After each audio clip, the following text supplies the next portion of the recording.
కర్నూలు జిల్లా గోనిగండ్ల విద్యార్థుల సమస్యపై మంత్రి నారా లోకేష్ స్పందించారు. జూనియర్ కాలేజీకి ప్రహరీ నిర్మాణం చేపట్టాలని లోకేష్ ఆదేశించారు. కాలేజీ ప్రాంగణంలో ముళ్ల పొదలు పెరిగిపోవడం, కోతులు కుక్కలు సంచరిస్తున్నాయి.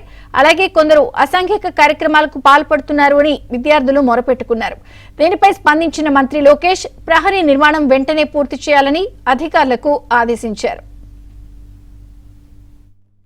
అన్నా నారా లోకేష్ అన్న ఒక్క నిమిషం నీకు టైం ఉంటే ఈ వీడియో చూడన్నా. కర్నూలు జిల్లా గోనిగండ్ల మండలంలో ప్రభుత్వం జూనియర్ కాలేజీలో కంపౌండ్ లేక స్టూడెంట్స్ చాలా ఇబ్బంది పడుతున్నారన్న. ఆ ఇబ్బంది ఏమంటే కంపౌండ్ లేని వందన కప్పలు, తేళ్లు, పాములు కాలేజీలకు అన్ని పోతున్నాయంట అన్న. స్టూడెంట్స్ కూడా కాలేజీకి రావడం లేదన్న. కాబట్టి మీరు కొంచెం కాలేజీ మీద చర్య తీసుకోండి అన్న. కాంపౌండ్ వాల్ లేక హాలిడేస్ లో చాలా ఇబ్బందులుగా కోతులు కళాశాలలోకి రావడం జరిగింది. దీన్ని స్పందించిన నారా లోకేష్ గారికి థ్యాంక్ యూ.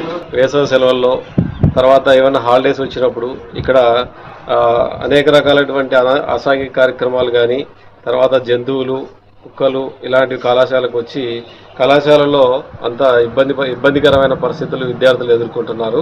అయితే ఈ విషయమై మేము చాలాసార్లు ఎమ్మెల్యే గారికి కానీ, తర్వాత విద్యార్థి సంఘాల తరఫున కానీ ఇలా మేము